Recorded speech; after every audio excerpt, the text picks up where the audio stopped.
नमस्कार दोस्तों, मेरा नाम है प्रदीप और आप देख रहे हैं मेरा यूट्यूब चैनल क्विक ज्ञान। इस यूट्यूब चैनल के माध्यम से आप जो है क्लास 10th का यानी कक्षा 10 का मैथ हम लोग आज से शुरू करेंगे। मैं जो हूँ आज से 10 क्लास 10th का कुछ बच्चों को मैं पढ़ाना की कोशिश करूँगा। तो आज हम लोग चैप्टर शुरू करने वाले हैं ट्रिगोमेट्री, जिसे हम हिंदी में त्रिकोणमिति बोलते हैं। इस चैप्टर में हम शुरू करेंगे प्रश्नावली 8.1 जैसे कि आप सबको पता है, ये है त्रिकोणमिति का परिचय। ठीक है, तो जिसे जेई हरवीट ने 1890 में लेकर आए हुए थे। तो आइए आज इस चैप्टर के बारे में क्या क्या सूत्र लगते हैं, क्या क्या फॉर्मूला है, उन सभी को हम लोग जानेंगे और कैसे क्वेश्चन सॉल्व करेंगे। एक एक करके सारे क्वेश्चन को हम लोग देखेंगे। जैसे कि आप लोग को दिखा दूँ प्रश्नावली 8.1 का जैसे क्वेश्चन नंबर फर्स्ट है।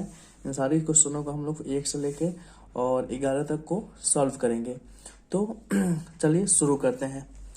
तो जैसे कि मैं आप सभी को बता दूं, इस चैप्टर में हम लोग जानेंगे ट्रिगोमेट्री यानी त्रिकोणमिति। त्रिकोणमिति में सबसे पहले हम लोग ये जानेंगे कि ये होता क्या है और इसमें हम लोग क्या पढ़ना है और इसमें कौन कौन से फार्मूले लगेंगे। इन सारी टॉपिकों के बारे में हम लोग चर्चा करेंगे। तो सबसे पहले ट्रिगोमेट्री जो है ये त्रिकोणमिति यानी त्रिभुज। जैसे आप लोगों को पता है कि यानी जैसे त्रि से क्या होता है, त्रिभुज होता है ना, तो त्रिभुज।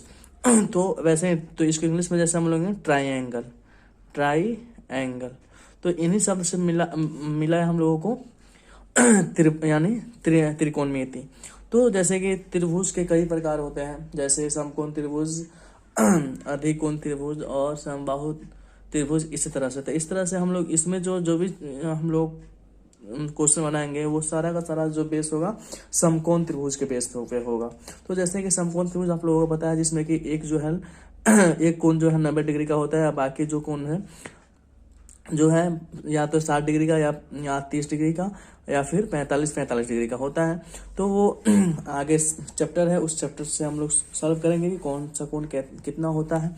तो जैसे कि त्रिभुज ABC है, तो त्रिभुज ABC में मान लीजिए ये B जो है, B पे समकोण बन रहा है।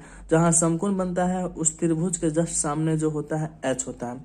H को हम लोग H का इंग्लिश होता है हाइपोटेनस और उसका हिंदी होता है कर्ण।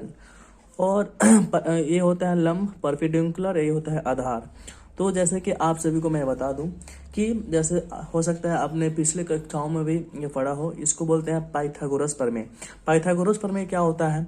पाइथागोरस प्रमेय होता है कर्ण स्क्वायर बराबर आधार स्क्वायर प्लस लंब स्क्वायर। ठीक है, जिसको हम लोग इंग्लिश में लिखते हैं शॉर्ट में H स्क्वायर बराबर B square plus P square. यानी H स्क्वायर यानी हाइपोटेनस का स्क्वायर, B स्क्वायर यानी बेस का स्क्वायर और P स्क्वायर यानी परपेंडिकुलर का स्क्वायर। तो इस तरह से ये सूत्र होता है। अब इन सूत्रों से जो है कई सारे सूत्र निकलते हैं। जैसे कि ये मान लीजिए हम लोग अगर इस स्क्वायर को हटाते हैं तो H जो है हो जाएगा P square plus B square हो जाएगा। यानी हम लोग आगे क्वेश्चन देखेंगे इसके आधार पे कि मान लीजिए दो चीज दिया रहेगा और मान लीजिए H निकालना है, तो हम लोग क्या करेंगे, लंब और आधार दोनों को जोड़ देंगे।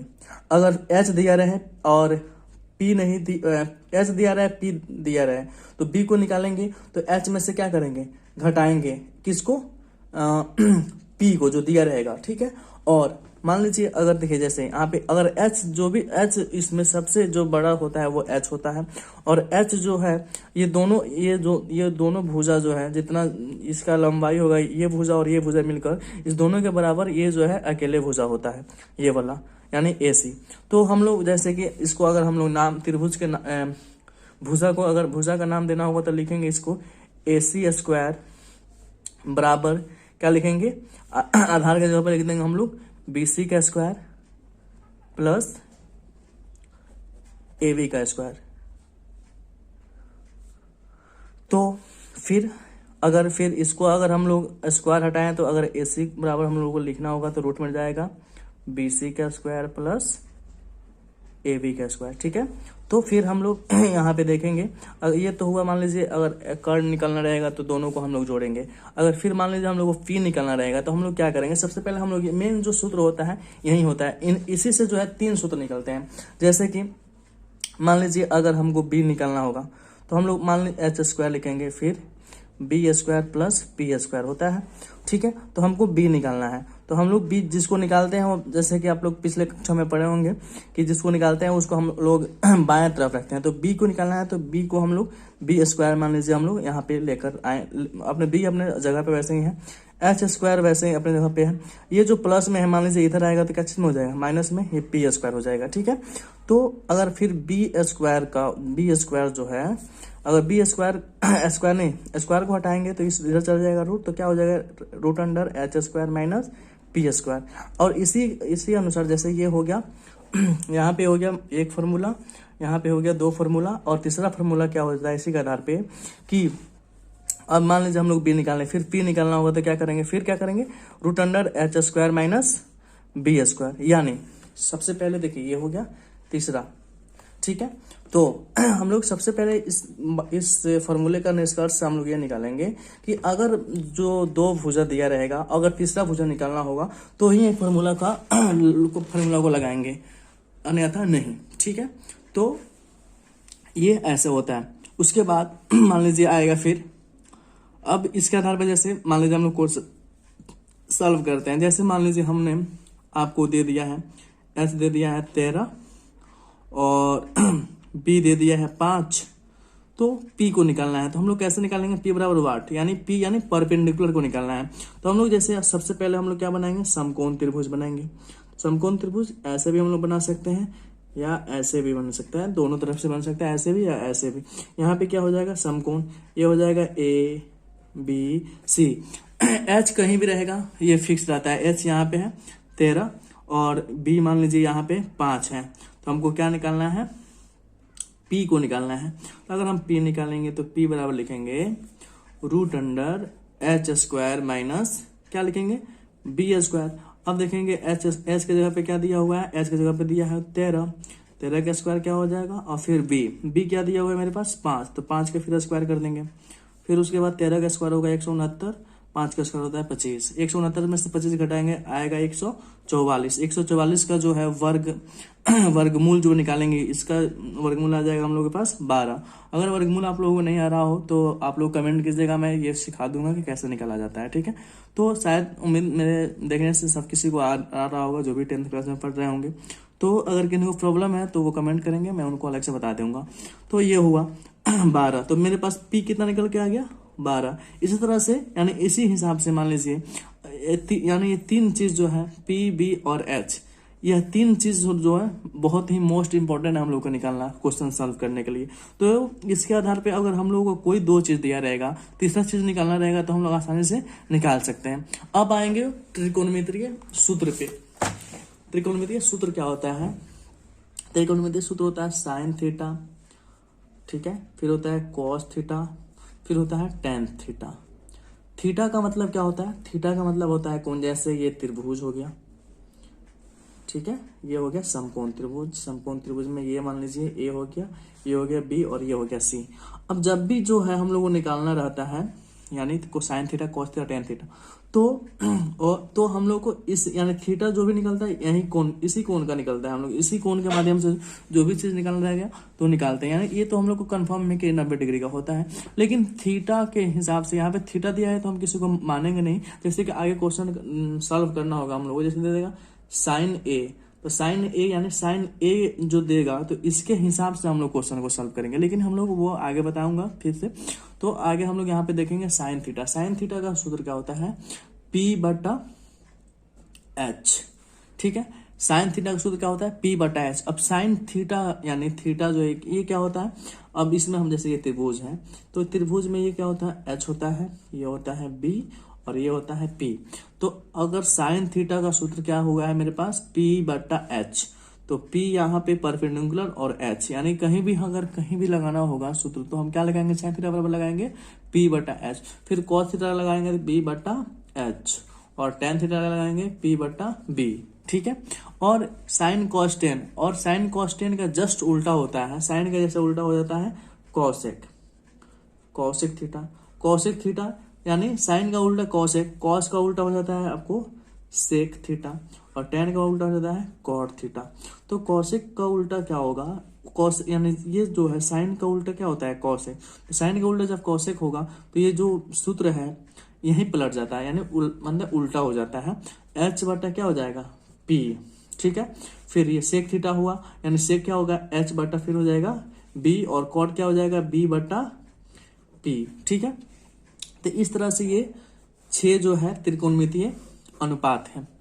इन्हीं त्रिकोणमितीय अनुपात की सहायता से हम लोग एक्सरसाइज जो है 8.1 को सॉल्व करेंगे। तो ये रहा आपके पास, ये बेसिक जानकारी हुआ इस चैप्टर का। तो 8.1 का केवल, फिर अगला हम लोग क्वेश्चन सॉल्व करेंगे 8.2, तो फिर उसको उसका बेसिक जानकारी हम लोग लेंगे। तो अब सबसे पहले ये दिया हुआ है एक्सरसाइज 8.1। अब 8.1 में फर्स्ट नंबर है क्वेश्चन, नहीं क्वेश्चन बनाने से पहले हम लोग अपने हिसाब से एक क्वेश्चन बनाते हैं, ठीक है। जैसे इस पे हम लोग मान लीजिए हम लोग ने दे दिया कि tan थीटा बराबर मैंने दे दिया 12/5, ठीक है। तो 12/5 मैंने दिया और कहा कि और अन्य सभी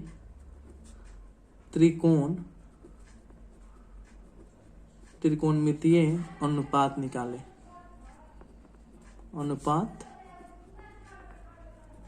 निकाले। तो कैसे निकालेंगे ये इसको हम लोग देखेंगे, ठीक है। तो यहाँ पर जो है tan थीटा बराबर सूत्र क्या होता है, यहाँ पे जस्ट हमने अभी बताया tan थीटा बराबर सूत्र क्या होता है P बटा B। तो मेरे पास ये मिल गया है P और ये मिल गया है B। तो सबसे पहले हम लोग फिगर ड्रॉ आउट करेंगे। फिगर जो है ये वाला मान लीजिए, इसमें कहा नहीं है तो हम लोग अपने मन से कोई भी त्रिभुज का नाम दे देंगे। ये हो जाएगा A B और C। जैसे यहाँ पे देखिए थीटा दिया हुआ है तो कोई दिक्कत नहीं है, कोई कोण कहीं पे भी मतलब रह सकता है, ये तो कोण कन्फर्म रहे, मतलब A और C कहीं पे भी रह सकता है, ठीक है। तो P और B मिला है, मान लीजिए हम ये हो जाता है P और ये हो जाता है B।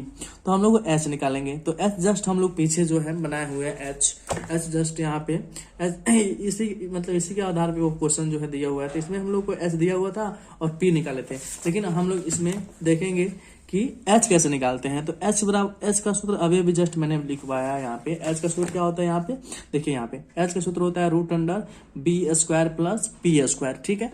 तो सबसे पहले हम लोग जैसे मैंने अभी बताया कि कोई भी चीज सॉल्व करने से पहले देखिए इसमें P B और H होना चाहिए, ये नेसेसरी है। तो मेरे पास P और B है तो H नहीं है, तो H को निकालेंगे। तो H निकालने का फॉर्मूला क्या होता है उसको देखेंगे, √B² + P², ठीक है। तो मेरे पास मिला हुआ है B जो है मेरे पास 5 है और P जो है 12 का 12 है। तो 12 का स्क्वायर हम लोग कर देंगे। 5 का स्क्वायर क्या होता है 25 और 12 का स्क्वायर कितना होता है 144। दोनों को जोड़ेंगे तो आ जाएगा 169, और 169 जो है किसका स्क्वायर होता है 13 का, ठीक है। तो 13 यानी मेरे पास जो H निकल कर आया, कितना निकल कर आया 13। तो हम लोग लिख देंगे यहाँ पे H कितना निकल कर आया 13, यहाँ पे 13 लिख देंगे, ठीक है। तो फिर हम लोग अब अन्य सभी त्रिकोणमितीय अनुपात का मतलब क्या हुआ ये हम लोग पढ़ेंगे। ऐसे इस तरह से क्वेश्चन में दिया हुआ है एक्सरसाइज में, तो सबसे पहले वो भी मान लीजिए सॉल्व हो जाएगा। और सभी त्रिकोणमितीय का मतलब क्या हुआ, ये जो भी हमने अभी लिखवाया इन्हीं को बोलते हैं त्रिकोणमितीय अनुपात। तो त्रिकोणमितीय अनुपात यानी अन्य सभी, यानी एक दे दिया है और 5 और हमको निकालना है, तो उसको निकालेंगे। तो निकालने से पहले सबसे पहले हम लोग क्या करेंगे, सबसे पहले है साइन थीटा। तो साइन थीटा का क्या लिख देंगे, साइन थीटा बराबर होता है P/H, ठीक है। सूत्र लिखे, साइन थीटा बराबर क्या हुआ P/H। अब P/H जो है, अब देखेंगे यहाँ पे P कौन है और H कौन है। P जो है मेरे पास क्या है देखिए, अभी हमने एक आप आसानी के लिए एक चीज आप लोग लिख सकते हैं अलग। P जो है 12 है, B जो है 5 है और H हम लोग अभी निकाला है 13। तो इसमें एक्सरसाइज में क्या पूछ रहा है P/H। तो P जो है, P कितना है मेरे पास 12 और H कितना है 13। तो इसका हम लोग लिख देंगे P/H का क्या लिख देंगे 12 क्या हो जाएगा 13, यानी साइन थीटा का क्या हो जाएगा 12/13 ये वाला। तो ये हो गया आंसर, बस हो गया, ठीक है। उसके बाद अगर फिर हम लोग आगे क्या है कॉस थीटा। तो cos थीटा निकालेंगे। फिर cos थीटा बराबर क्या हो जाता है, b बट्टा एच। अभी अभी हमने सूत्र लिखवाया है, cos थीटा बराबर क्या हो जाता है, b बट्टा एच। तो b बट्टा एच, और b देखेंगे b का वैल्यू कितना है 5, तो b का वैल्यू लिख देंगे 5 और h का वैल्यू कितना है हमारे पास 13, तो h का वैल्यू लिख देंगे 13, हो गया, सिंपल सा है। और tan तो दिया ही, तो tan नहीं निकालेंगे, tan को छोड़ेंगे तो tan ठीक है। उसके बाद हम लोग निकाल देंगे कॉसेक का, तो कॉसेक यहाँ लिख देंगे कॉसेक कॉसेक कॉसेक थीटा, यानी कॉसेक थीटा बराबर क्या हो जाएगा, कॉसेक थीटा बराबर हो जाएगा h बट्टा p। तो h हम लोग लिख देंगे, फिर उसके बाद लिख देंगे p। तो h फिर देखेंगे h मेरे पास कितना है, यानी साइन का जस्ट उल्टा जो मान दिया है उसी को हम लोग पलट देंगे, तो 13 बट्टा क्या हो जाएगा 12 हो गया। फिर सेक थीटा निकालेंगे, सेक थीटा का सूत्र क्या होता है h बट्टा b। अब h क्या दिया हुआ है मेरे पास, h जो दिया हुआ है 13 है, और यानी cos का जस्ट उल्टा होता है सेक, तो इसका उल्टा क्या हो जाएगा 13 बट्टा 5, ठीक है। अब फिर एक और क्या बचता है कॉट, ठीक है, तो हम लोग कॉट को भी निकालेंगे, यानी कॉट का तो निकालना आसानी है क्योंकि tan दिया हुआ है, तो कॉट थीटा बराबर क्या लिख देंगे, इसी का जस्ट उल्टा, यानी p बट्टा b। तो यानी उसका उल्टा क्या होता है b बट्टा p, तो b बट्टा p हो गया। और इसके बाद दो कॉट थीटा जो दिया हुआ है, कितना दिया हुआ है हम लोग कॉट थीटा, तो tan थीटा को देखेंगे 12 बट्टा 5 है, तो इसी का जस्ट उल्टा होता है कॉट थीटा। तो कॉट थीटा जब इसका उल्टा होता है तो क्या हो जाएगा ये, यानी 5 बट्टा 12, बस हो गया। यही सभी, यानी ये एक दिया हुआ है और अन्य सभी निकालना है, तो यानी देखिए निकल गया 1 2 3 4 5। तो इसके आधार पे हम लोग क्वेश्चन सॉल्व करेंगे आगे का सभी का सभी, ठीक है।